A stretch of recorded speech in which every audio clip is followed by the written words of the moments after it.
The Las Vegas Raiders quarterback drama is getting intense. And now there are rumors that the Las Vegas Raiders might be moving on from quarterback Gardner Minshew and keeping Aidan O'Connell. Now, this is creating an interesting scenario. So, let's have a look and see what's going on, and if the Raiders are moving on from the Gardner Minshew, then who will step up and lead the Raiders? What's up, buddies?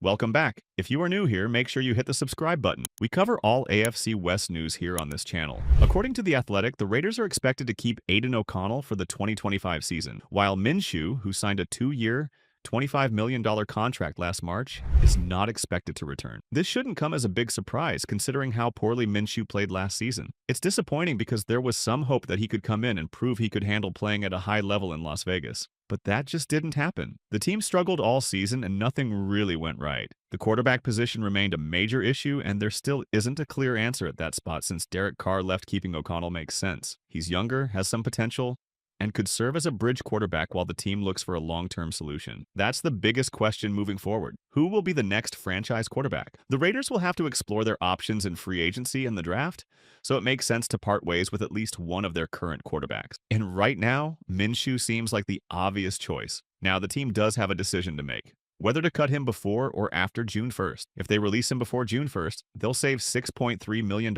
in cap space, but take on a $7.6 million dead cap hit. If they wait until after June 1st, that dead cap hit drops to $4.6 million. Ideally, the Raiders would try to trade him instead of cutting him outright. If they could get a late-round pick, it would be worth exploring. According to Sports Illustrated, there are 3 potential trade destinations for Minshew. The first is the Atlanta Falcons. With Michael Penix expected to be their starter and Kirk Cousins likely heading to free agency, Minshew could be a solid veteran backup option. The other 2 teams are the Indianapolis Colts and the Carolina Panthers. It's interesting because Minshew had a Pro Bowl season with the Colts before coming to Las Vegas. They could be interested in bringing him back. As for the Panthers, Bryce Young has shown improvement after a rough rookie season, and with Andy Dalton set to hit free agency, Minshew could be a reliable backup there as well. Now, the question is, if the Raiders are moving on from the Minshew, then who will step up? The Raiders have 3 options: either draft a quarterback, look in the free agency, or trade. The Raiders hold the 6th overall pick in the upcoming draft, but with a relatively thin quarterback class, there likely won't be many top names left by the time they're on the clock. This leaves the team with 2 main options to address the position: free agency or trade. There are several options in free agency as well as the draft. However, the Raiders can make a choice that fits the tenure of Pete Carroll considering his age. To go with a short-term plan, the Raiders are best suited to consider the guy who's been talked about a lot this past week: Aaron Rodgers. A lot of people might not even want to hear that name, let alone see him on this team. But look at the numbers and what it would actually take to bring him in. The Jets still have him on their payroll for the next 2 years.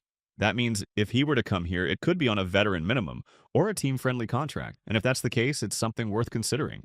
The Raiders first should think about the experience he brings. Last season, despite everything that went wrong for the Jets, Rodgers himself wasn't terrible. Even at 40-plus years old, he can still play better than a lot of quarterbacks in the league. One big reason why he could have more success in Las Vegas than he did in New York is the coaching staff. There's a lot of experience here. Coaches who have been part of big games and know what it takes to win. Pete Carroll, Chip Kelly, Patrick Graham. This is a group that can build a competitive team and command respect from veteran players. If you put Rodgers in the right situation, surrounded by the right pieces, it could work. The defense is already solid, and if they use free agency wisely to add more talent, it could make a difference. They'd still have money to go after guys like T. Higgins, Chris Godwin, or even Aaron Jones to bolster the offense. Then in the draft, they could still get a quarterback in the 2nd or 3rd round, someone who can sit and develop for a couple of years. Learning under Rodgers alongside experienced coaches like Pete Carroll and Chip Kelly could set the team up for long-term success. With Rodgers' time in New York coming to an end, NFL.com. Nick Shook listed the Raiders as the top potential destination for Rodgers. Of course, everything depends on whether Rodgers even wants to continue playing. If he does, would Las Vegas be a logical fit? Despite Rodgers' elite experience, there are some constraints as well. So let's discuss the pros and cons of signing Rodgers. One of the biggest advantages the Raiders will get with Rodgers is an immediate chance to win. Carroll has already stated that Las Vegas is focused on winning now, which makes sense given that he's 73. Rodgers, with his wealth of experience, could also appeal to new minority owner Tom Brady as a short-term solution. According to Over the Cap, the Raiders have $85 million in effective cap space to be aggressive in free agency. Bringing in Rodgers along with other key offensive pieces could drastically change their offensive outlook overnight. However, here is an important question when considering the downside. Even if it required a trade-up, the Raiders are decently positioned to address quarterback in the draft, owning the number 6th overall pick. And while they've got money to spend, Young tight end Brock Bowers is one of their few grade-A building blocks on offense. Is this the right time to go all in on an aging passer? And when talking of short-term gains, there is another option that the Raiders can consider. One option that the Raiders could consider is Kirk Cousins, who is currently signed with the Atlanta Falcons. On February 13, Bleacher Report's Christopher Knox included Cousins on his 2025 NFL offseason trade block big board. Knox named a pair of AFC teams. The expectation is that the Falcons will release Cousins and designate him as a post-June 1st cut, taking on $65 million in dead cap. If the Raiders are interested in Cousins, they would only have to take on $37.5 million in guaranteed money. If that happens, the Raiders pursuing the soon-to-be 37-year-old would make sense. Cousins sure seems to want to leave Atlanta too. Since the NFL's Pro Bowl games, he revealed in an interview with NFL Network that he finished the regular season with a shoulder and elbow injury that was not previously disclosed. Cousins seemed to suggest that was what led to his downturn in play that eventually caused the Falcons to bench the veteran in favor of rookie Michael Penix Jr. The Raiders wouldn't have to break the bank for Cousins, freeing up money to invest in other areas. But the real question is, can he still perform at an NFL level? At 37, Cousins isn't the young rising star he once was, but he's not done yet. His experience could be invaluable, but it's a gamble. Is it worth the risk for a short-term boost? Before his injuries, Cousins was known for smart decisions and clutch throws. His 2024 season may have been rough, but he still showed flashes of his old self. The big concern is whether he can stay healthy. His Achilles injury was a major setback, but before that, he was still playing at a high level. Looking at other teams, the Steelers took a chance on Russell Wilson with a team-friendly deal. Could Cousins do the same for the Raiders, providing stability while a younger quarterback is developed? But here's the catch. Cousins left Minnesota because he didn't want to be a bridge quarterback. Would he accept that role now, or does he still see himself as a long-term starter? Transitioning to a new team, especially under Chip Kelly's system, would take some adjustment. It's not just about learning new plays.